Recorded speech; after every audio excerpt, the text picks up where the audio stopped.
Okay, the second pasuk, the second verse, we've translated the first word v'aretz, which is normally translated earth, we translate as desire, which is we've explained. And so everything here is talking about the desire of the Creator in the creation. And we say Haisa, which often means the earth was whatever it was. We translate it in present tense as being it is or becomes. Tohu is a movement without form, and Voihu we translate as flow without shape. And Cheshach, which is normally darkness, we translate as a thick haze, meaning it's not darkness as in a physical darkness, it's darkness that you don't comprehend. You're in the dark, you don't understand, but it's more of a darkness, it's the thing that's blocking you from understanding. And we're up to the words al pnei ha'tahayim, on the face of the abyss, which we translate here, we've translated al as with, a presentation of endlessness. So Cheshach, the Sefer HaPliyah writes that Cheshach was so, the darkness or a thick haze grew so much that it formed a Tahim, an endlessness. So it didn't, or it formed the abyss. It formed an endlessness. And the word al pnei hamayim, was on the face of the water, which we translate is with, not was on. The word al means next to, which we find in Bamidbar, in the book of Numbers, Ish al Diglei, each man with his tribe, not on his tribe, but with his tribe. And also it says, V'olav Matei Menashe, and on him was the tribe of Menashe. It doesn't mean literally on top, it means next to. And we also find the word al meaning because of or for, where it says in Tehillim, in Psalms, Ki alecha hiragnu kol hayom, or it says also Ki alecha nasasi cherpa. There it means because of or next to. And in Bamidbar, which we read a few weeks ago, Parshas Nosei, it says al nidrei, or al teras nizrei. By the Nazarite, by the Nazir, it uses the word al, and there it means together with. So he's making a vow to be a Nazir, and together with that is whatever. So there it means together. So we simply translated here the word al as together with, a presentation. We use the word panim, pnei, but there's no actual real face here. We're not talking about a physical face, it's a spiritual concept of face. So it's really more an internal presentation. Something that's internal which you project. Like many times people think they look good or bad depending on what they think inside themselves. It's a projection of themselves, how they see. Doesn't mean that's the way they are. And what it means is that internally what exists at this place, the desire of the Creator, and the movement, that is obvious. That's what you see. But what is going to be from it, you don't see. And they only manifest later in creation. The Hebrew word pnei is generally translated as face. But the word pnei has in it a very interesting word. It has the word pen. First two letters, pe and nun. Pen means to turn, or sometimes says pen less, to be this, or in order to, or sure.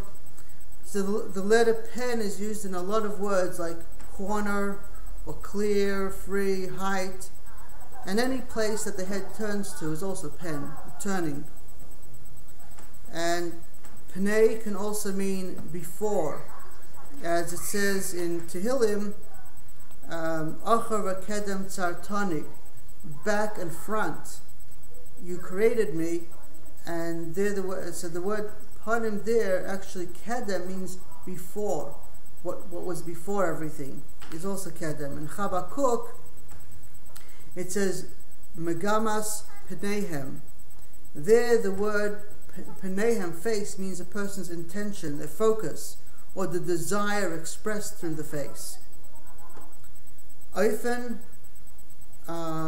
has the letters Pei and Nun of Panei. It means manner, a way, a wheel. A fan is a wheel. So it's a matter of turning and looking, and the way you turn becomes, whatever you turn becomes the face. So it's interesting because Hashem created things, and every moment everything's changing. So every moment everything is taking on a different configuration and has a different face. But at this point in creation or in development, desire initially doesn't have a face. It just is what it is. What it is the face. It's hard to describe. And it's a face, it's an endlessness. Whatever's coming forth is just coming and coming. Sometimes you have a desire, it just goes and goes. You can't stop it. And it's just an endless flow of energy, of life force. So it doesn't say the thick haze is with endlessness. It says it's with a presentation of endlessness. So the endlessness is a presentation of the darkness, or a presentation of the thick haze. The endlessness is what makes it such a thick haze, because it just keeps going. There's no stop to it.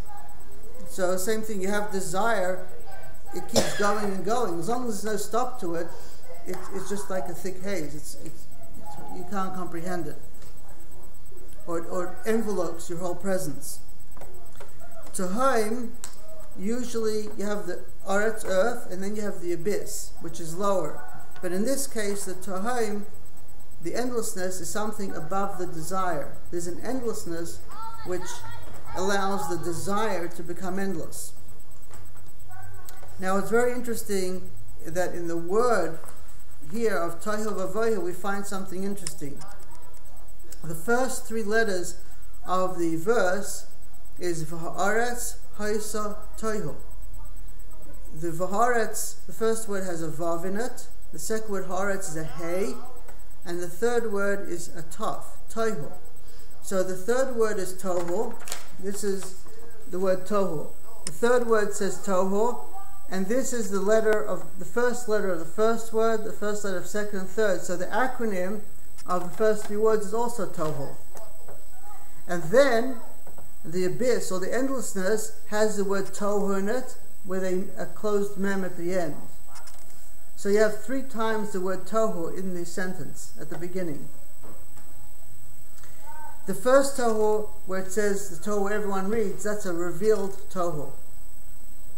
A movement without form that's revealed. The Tohu that's an acronym, that's the first of each first letter, is a hidden Tohu. You don't see it. Unless you're looking for it, you don't see that it's there. And the Tohu with the mem, the endlessness, has another meaning, because it's taking that Tohu, that thing without form, and putting it into a framework. That square, shlos mem, the mem at the end, means it's putting it, whatever it is, into a certain framework. And so that means it's taking it from the place that doesn't have a form or shape, and it's putting it into something, whatever that is. It's a defined space, which a defined space then allows something to have a description, or it allows you to have a conscious awareness of it. Sometimes you're doing something, you're just doing, and you're not even aware of what you're doing until something happens, and then you become aware. So that is Tohaim. When the Tohu comes into Tohaim, and as we understand more, we'll describe the sentence more, what's happening here in the flow, we'll understand what is being put here into a shape, into a box. And actually this concept of a final mem being energy put into a framework, we will find later on also in the parsha as we continue. The next word is Elokim. Elokim, so Varuach Elokim, a spirit of God hovered on the face of the water. Ruach Elikim Merciful al Pnei Hamayim. Now, Ruach Elikim is translated spirit. We translated Ruach as a sense of the merciful wisdom, Elikim of the power of boundaries. Now, this combination of letters exists to make certain that the energy that's brought forth, that has no form and shape, reaches its ultimate goal.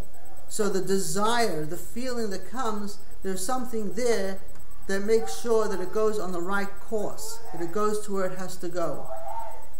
Because otherwise it could just be destructive and go nowhere. It's not there to be just a desire, but it's there for a purpose and a reason, which is still hidden at this point in creation. Well, so what comes forth here is a wisdom of creation, but it's different than the wisdom at the beginning. In the first verse, we say there's wisdom, that everything was created with wisdom. That's a general wisdom. Here, it's a more specific, a different type of wisdom. It's a wisdom that has a balancing aspect into it. So in this Ruach Elikim, this thing that's called spirit, or we call it a sense of merciful wisdom, we call it merciful wisdom is because there is a sense of a balance, of something here that will balance it. That square of the mem, of that last letter, reflects that there's some composition that brings it to a place of structure. So that's mercy, that it doesn't just go on without structure. It's given a structure, and so it's a sense of merciful wisdom in the creation. The word in this verse, we actually have three entities. One entity is the first word, oretz, desire. The second entity is a thick haze. And the third entity is a merciful wisdom of the power boundaries. The thick haze comes from Bereshis, from what was created, the wisdom. It's beyond comprehension, so it brings something that's beyond comprehension, a thick haze, something we don't understand. And this Ruach Elikim is what's moving, this spirit is guiding, so to speak, what is happening here in some way. So it's an underlying current. It's not so obtrusive, and so you can't see it so much, but it's an underlying current that will cause everything to go where it has to. I have a question. Yes. I get the impression that this takes away from the sanctity of the Almighty's deeds. In other words, this is so universal and so spiritual that there's no. I don't see any sanctity in it. You know, I was brought up to believe Hashem, the sanctified God, created this, and here I see just. Tell me, did the God you believe in create everything? Yes. So how? That's what I believe. Okay. But so how can being universal be a contradiction to that? It doesn't imply a sanctified creator. It doesn't imply a sanctified being as doing this. It implies that there is like this ruach, this overall openness. And I don't see a nucleus to it. Well, apparently what we said is that... that's just the way I see it. I may be wrong. I'm listening to what you're saying, and you are wrong. But the reason you're wrong is because the Creator fills all space. There is no space separate from it. So if you're saying God is here and this is here, that's already separating God, not saying God is everywhere. If you want to say God is everywhere, it has to be everywhere. So a lot of people in religion say God is everywhere, but then they judge this as not being godly, this is holy. They create separation. It's in people's minds the separation happens. But if you're talking about a being that has no definition, that's beyond comprehension, it's everywhere. It's not defined. So everything that happens is guided by the Creator. There's nothing that's separate. And what we're doing here in a universal sense is showing how all the movement in creation is coming from the Creator. It's not a separate being. It's not a separate entity. It's all coming from the Creator. So if you believe the Creator is holy, then everything is holy. There's no separation. The word holy is separation. Where the word do I holy, find the word creator in that paradigm? I'm using the word creator because where do you find that in what you have said and all those definitions? Where is there an indicator of a creator? It doesn't say God here, and it doesn't say holy here either. I'm using the word creator to say that everything is coming from wherever it's coming. I can say everything is coming from something which we don't comprehend, and I can keep saying that. Or I can use the word creator, which gives a definition and less words for me to say. So I just use the word creator, whatever it is. I'm not saying it's something specifically defined. Okay.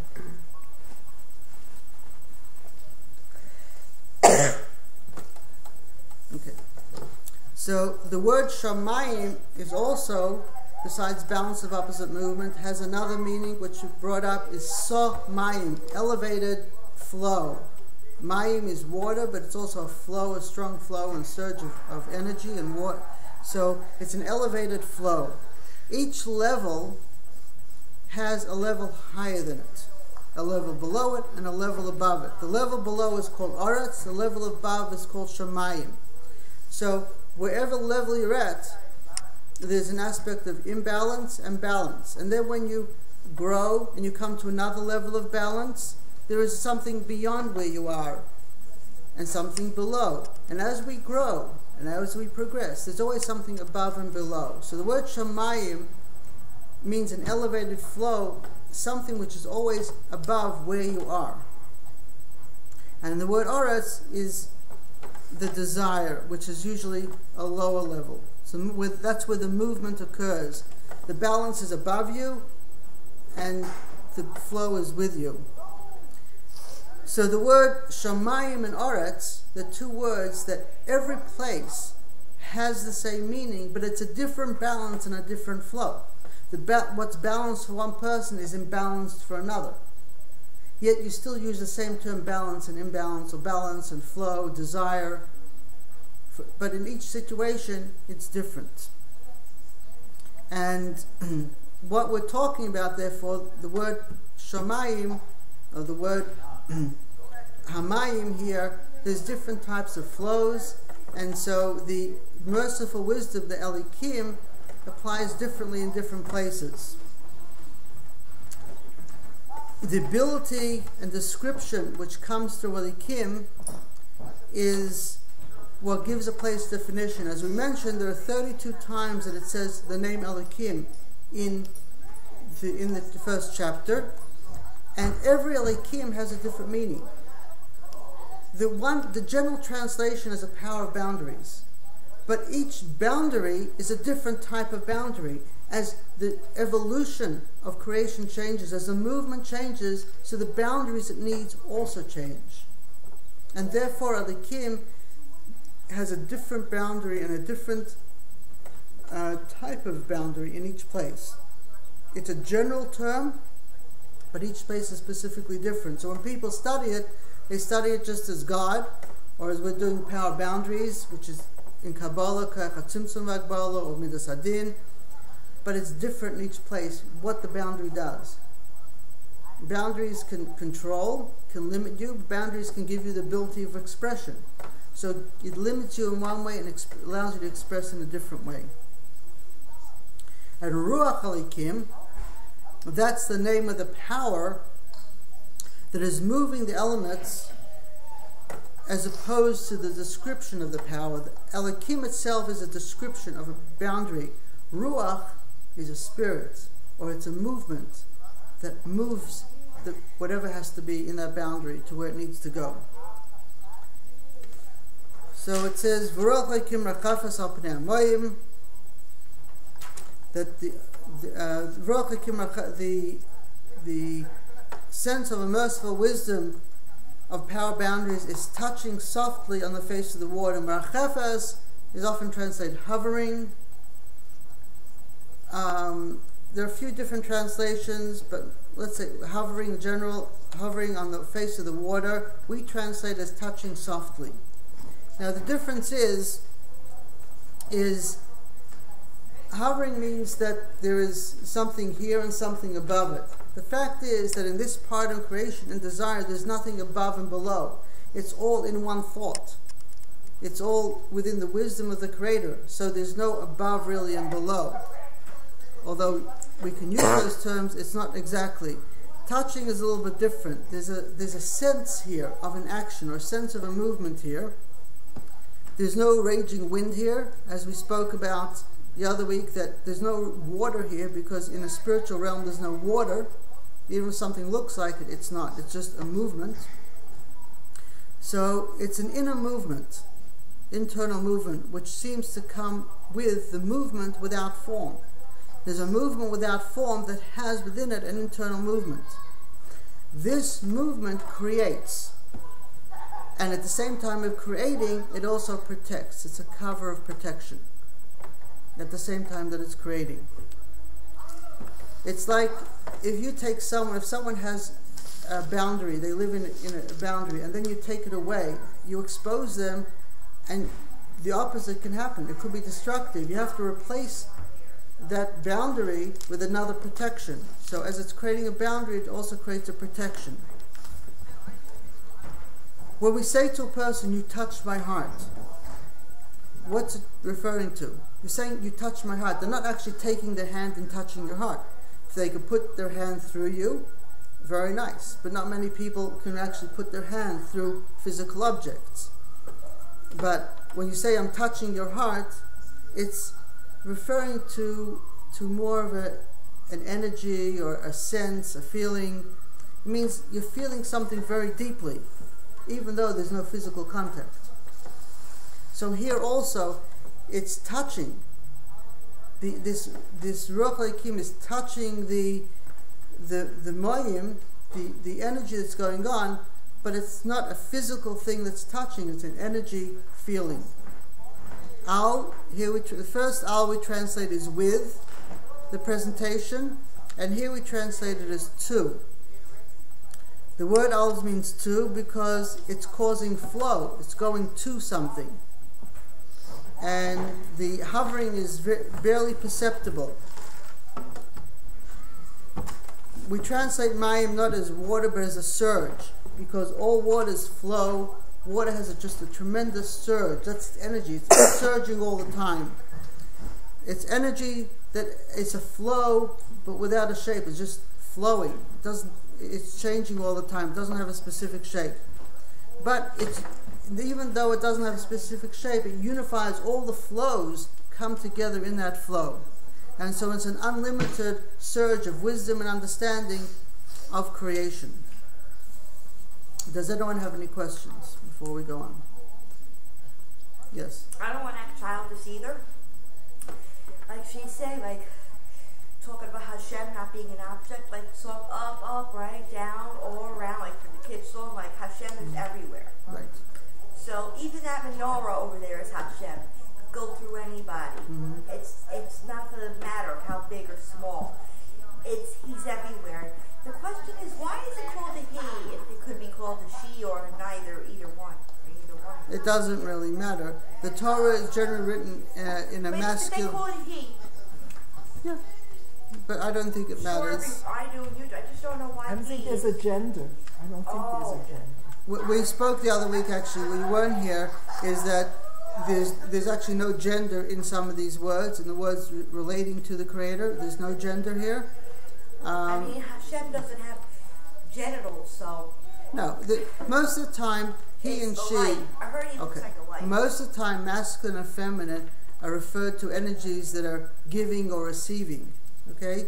And so, on one level, things are receiving, on another level, they're giving. So, everything actually has masculine and feminine energy. Some more masculine, some more feminine. It has nothing to do if you're a man or a woman. It has to do with the energies inside you. So you can be a woman. It's both. Yeah, absolutely. So it just depends however you want to call it is okay. It doesn't really matter. Because I hear we're made in the image of God. Well, we'll discuss what that means actually. What the image of God is. It's not exactly the image of God, but when it comes to the word... Mom said we're made in the image of God. Yes, but what does that mean? Well, I heard he looks like a light, so who would know? I don't know. Okay, if you don't know what God is, then you don't know what the image of God is. But actually, the word image actually has the word sail, a shadow. And it has also, it also has that closed mem that we have on Tehom. It has the shadow and that closed mem. So the shadow was put into that framework. So as it's closed, that means there's no opening. It means everything's defined. Everything's defined. No like other ways around. Right. I get it. Mm-hmm. So we'll see what that means when we come to it, how to translate it. Okay, sorry if I put it in a weird way. Mm-hmm. So when you look at the universe, it goes on and on. It's endless. Okay? So that's what the idea of endlessness here in the verse is. And when you look at the word Pnei, it could be, Pnei could be a test, it could be a problem. It's how to handle, how do you face things in your life? Something comes to you. How do you face it? Sometimes people have something, they ignore things, they don't want to face it. So facing has another meaning than just, but it means looking at it in some way, approaching it. Okay.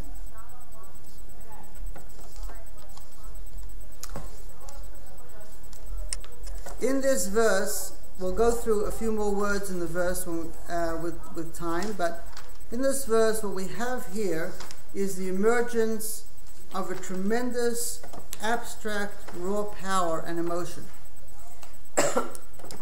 It's so abstract and so powerful that it's overwhelming. And because it's overwhelming, it's destructive. What happens when you're overwhelmed with something? You cannot focus, you cannot do what you have to do. It's just, it stops everything. It's destructive.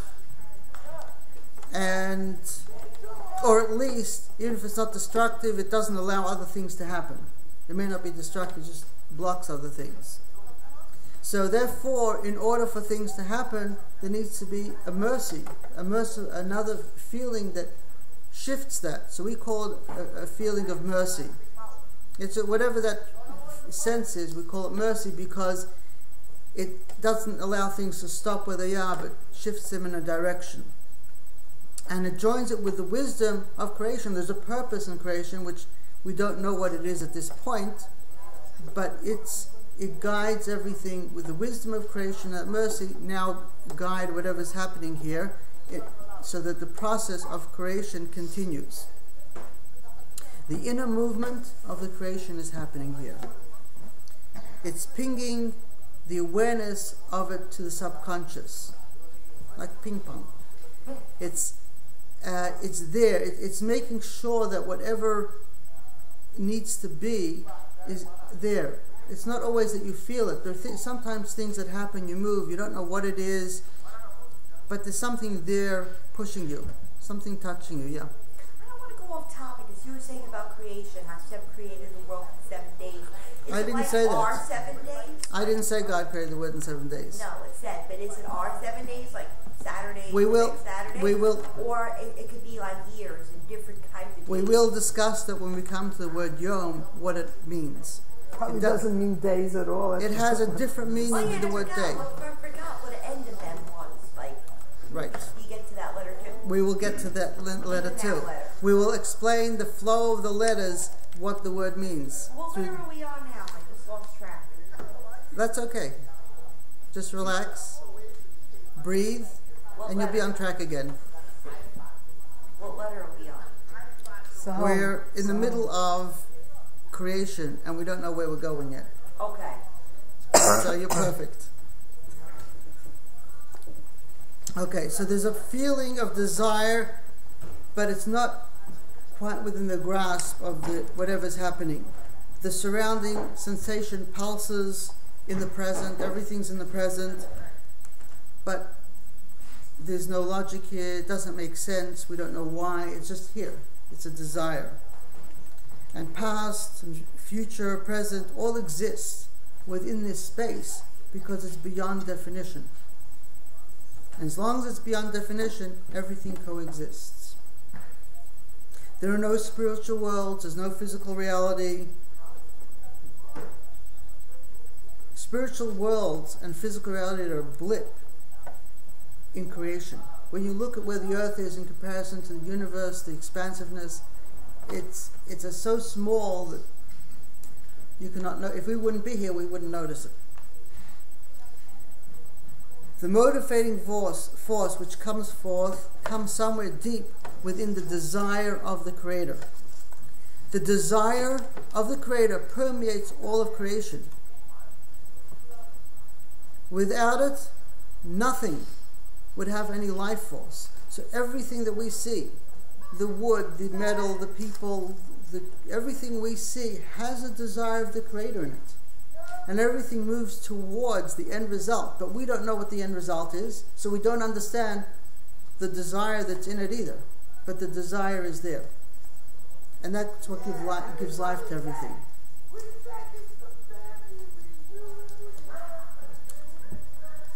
In this place, simply envisioning something, the idea of thought creates whatever has to happen.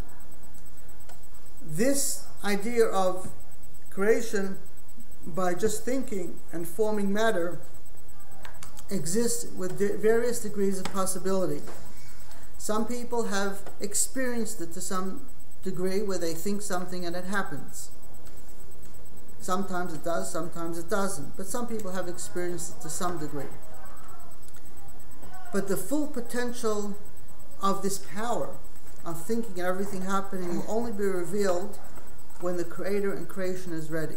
So yes, do we believe there is a future that everything will be rebalanced and everything will be open and all the issues we have will disappear? Yes. But at that point, then the potential and power that we all have will actually exist, because every feeling we have, we're not going to make the wrong judgment, we're not going to do the right thing. When a feeling comes up, we're going to know exactly what to do, and everything will be done in harmony and balance. But meanwhile, it's fascinating to explore and attempt to understand the relationship of codependency, interdependency, of all matter as one. These are all things that people can philosophize, think about. They're interesting topics.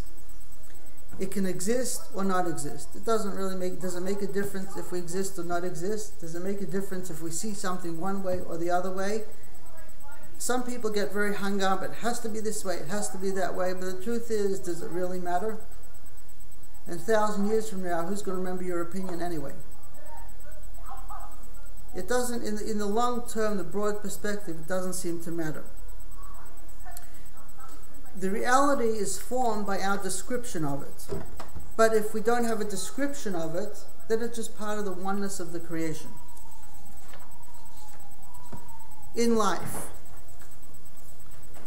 what do we do in life? What we do in life is severely affected by the strength of our desire. For some people, their desire dictates who they are. Some people try to control their desire, of course, but for some people there's no control. Desire is something that motivates and at least allows us to attempt to accomplish whatever we're here for, whether we know why we're here or not. It's when we desire something, we're drawn to it for some reason. And one of those reasons is because on some subliminal level, somewhere in our subconscious, we're here for a reason, and there's a driving force. And sometimes people keep searching for it. Sometimes people are aware of it. And some people use a desire just to pump up their egos, or misappropriate it, use a desire for the wrong thing in the wrong way. And so we find ourselves translating the desires into various descriptions and putting them in various frameworks. Toiho. It doesn't have a form, but we give it a form. We create that form for it. That doesn't mean it's the right form or the right shape, but it's what we create. So, in that way, desire operates within a haze.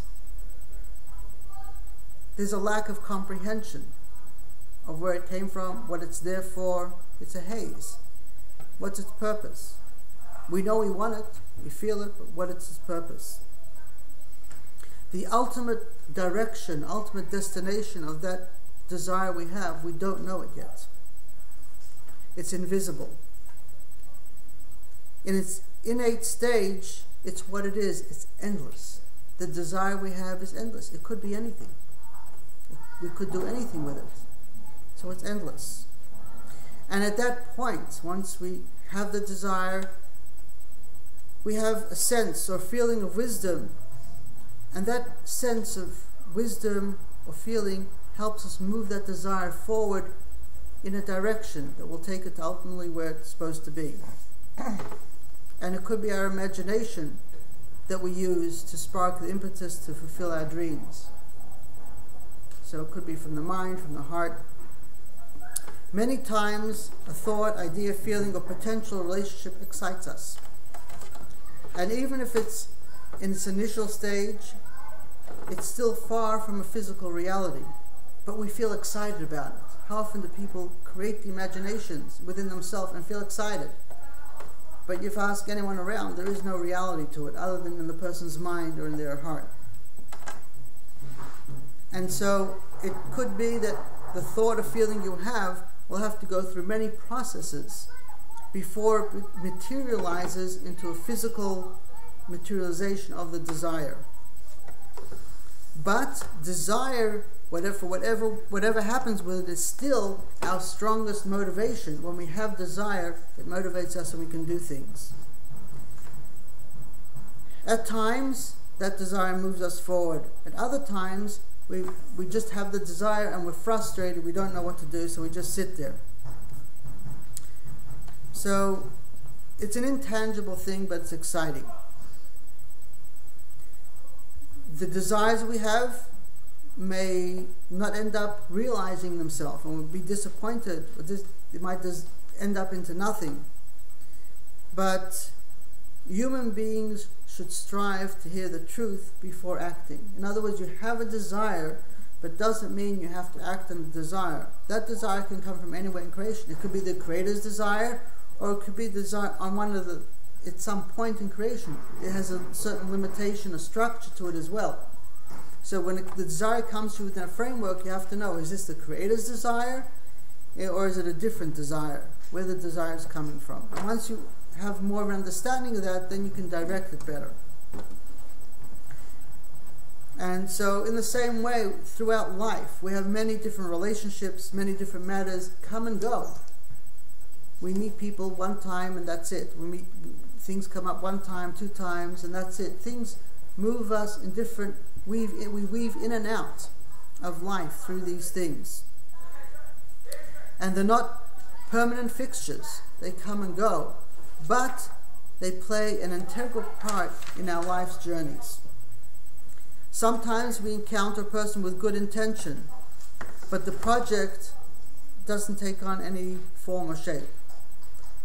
A person may possess form and shape, tell you this is direction, it looks good, but they have a dark countenance.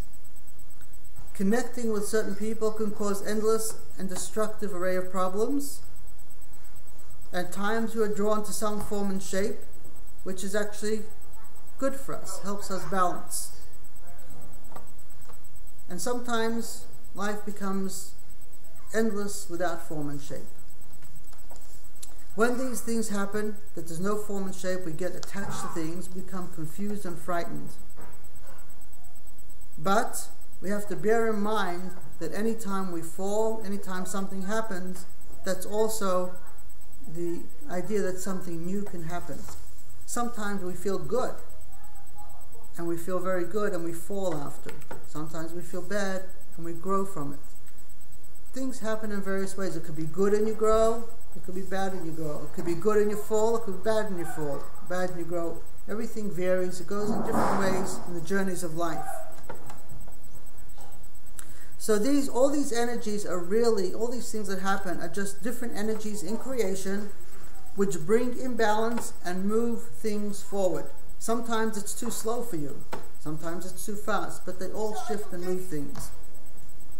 And it's not just a balance within yourself, it's a balance in the world and in creation.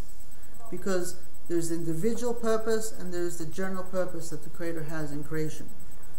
When all is balanced, as in the first sentence, the first verse, a person feels clear and open to everything.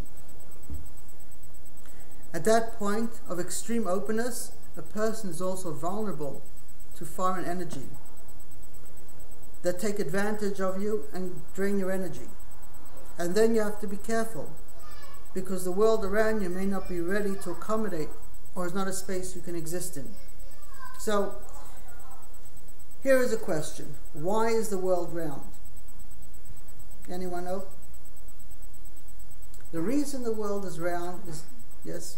Because it never ends, keeps just going. Yes, when something's round, it never ends, but that's not why it's round. Oh. The reason it's round is it comes from a creator, from a source, a life force and source that has no beginning and no end.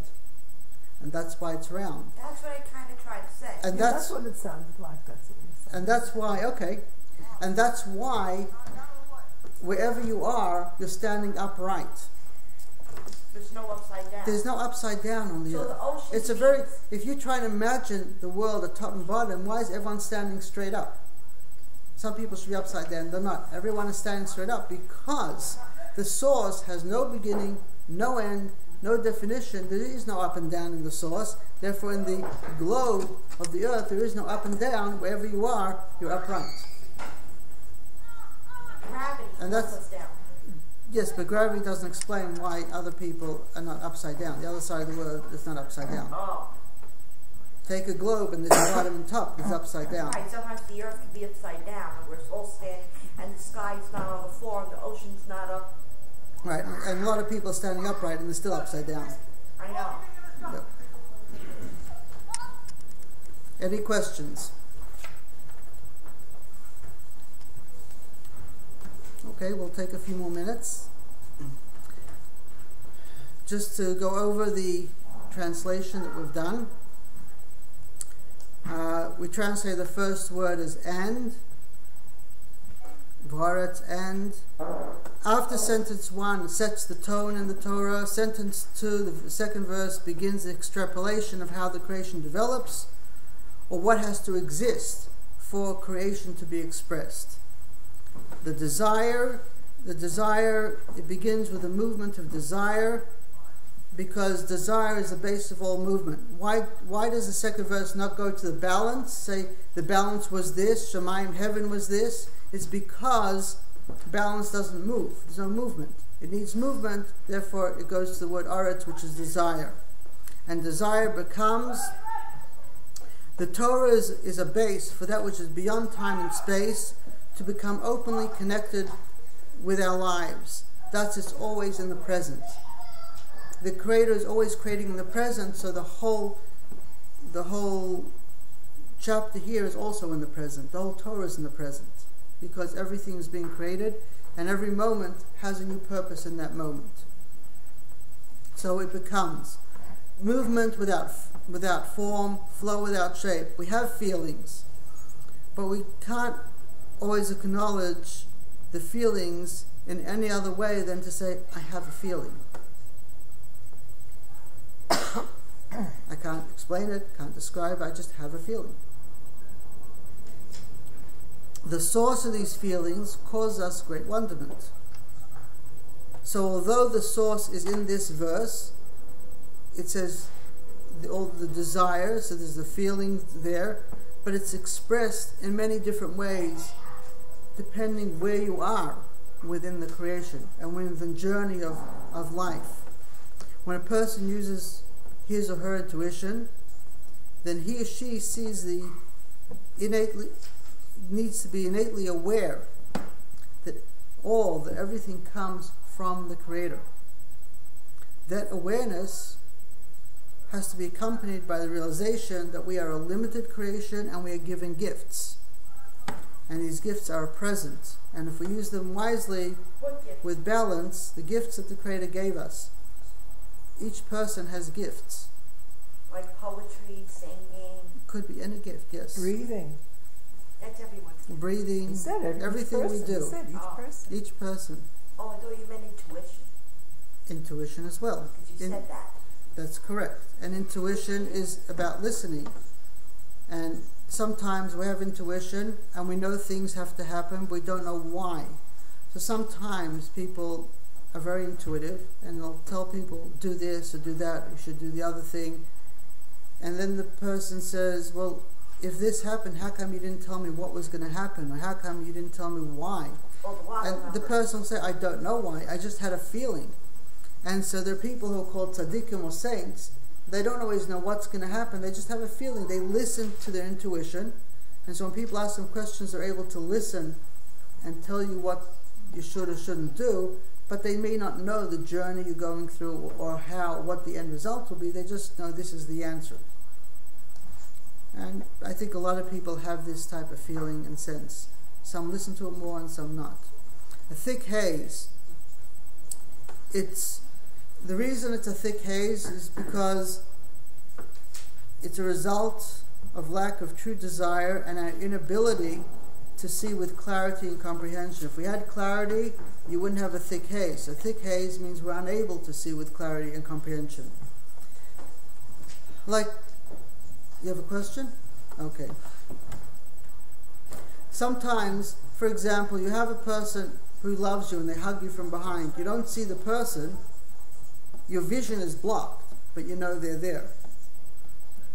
So once a sensation has progressed, it's beyond the physical, then a person can express words based upon the perception of reality. We use physical words, but the thing itself may be beyond the physical. The word with is used to tell the endlessness, which in of itself, endlessness is not a thick haze, but the haze vacillates based upon our most recent perception. The more you see, the more you understand, the different the haze will be. The more clarity there is, the less haze, the less thick. The more you don't understand, the thicker the haze. Presentation, it's like a person who's presenting matter in the form of thought, you're thinking. Where did the thought generate from? Who generated the thought? People think, often the thinking is self-generated. It's a self-generator. You have a generator called the brain, and it generates thoughts.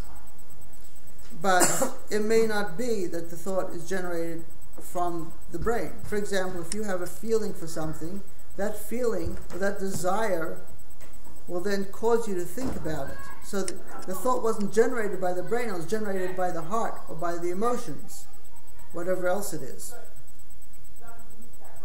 So a person is often in a space that's too limited to see beyond or their own limitations. And therefore, because a person is limited, they often don't see the source of where everything comes from or why it's there. A lot of times things happen or things come up, and it's because the creator of all life, the flow, wants me to think that way or wants me to go in a certain way, so it causes certain things to come up. I don't see it at the time that it comes up, but sometimes later on I see why it happened that way. And if it happened a different way, things would end up differently. Others who are not as limited can perceive the thought where it comes from, in the desires and experiences. And I think that a lot of people realize that everything is guided by something which is beyond definition. There's a part of them that comes, that guides them, but it doesn't have definition. Endlessness, does it have a beginning? Which is what your question was. It comes from an endless source. Thus, it's a creation. The desire is a creation. And it's also an expression. It would seem logical to say that it's simply an expression. However, since the source has no beginning and no end, it also can't really be expressed. You can't express no beginning and no end, other than say those words. Endlessness is a definition, and endlessness is a creation. And therefore, you can't call the source endless either, because it's not just endless, it's also beginningless. No beginning and no end.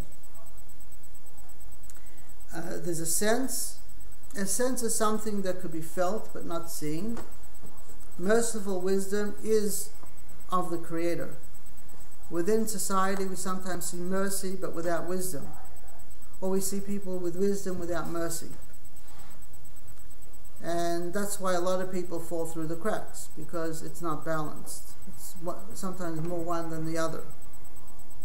Our ability to recognize the need to work on a combination of both wisdom and mercy together will go far in crashing complacency and hopelessness and helplessness from a lot of people.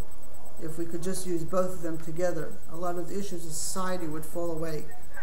Touching softly, it's not simply hovering, it's here with a purpose. The power of the surge has to be tempered without resistance.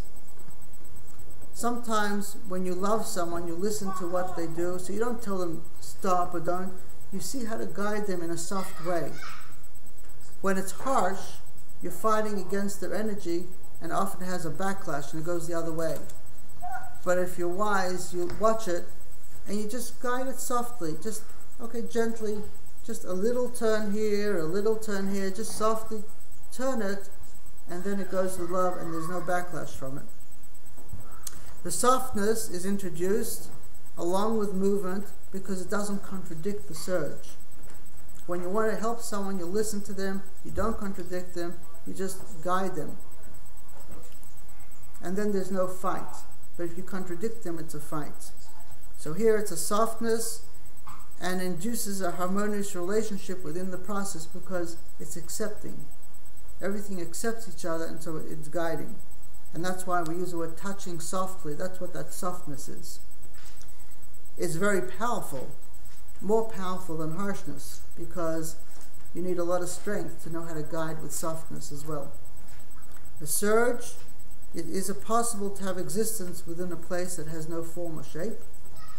I don't know. The only existence is an existence of a being that has no form or shape.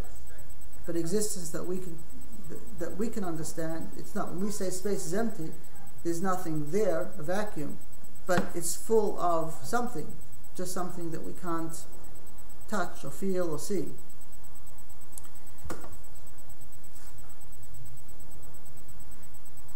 So the surge of life, the surge from the Creator, doesn't seem to have any progression from what it is. If it's endless, it doesn't go anywhere. If it's infinite, it's not part of a finite existence. So somehow we have to go from the space of no description to the creation of description, from a place of infinite to a place of finite. If infinity evolves, it doesn't become finite. So somehow we have to get to the creation of spiritual realms, physical realms, but it can only come from something that has no definition, not limited to the definitions that we place on them. There is still a bit more to do on this verse, so I'm going to have to do it next week. And I want to thank everyone. Any questions? Thank you.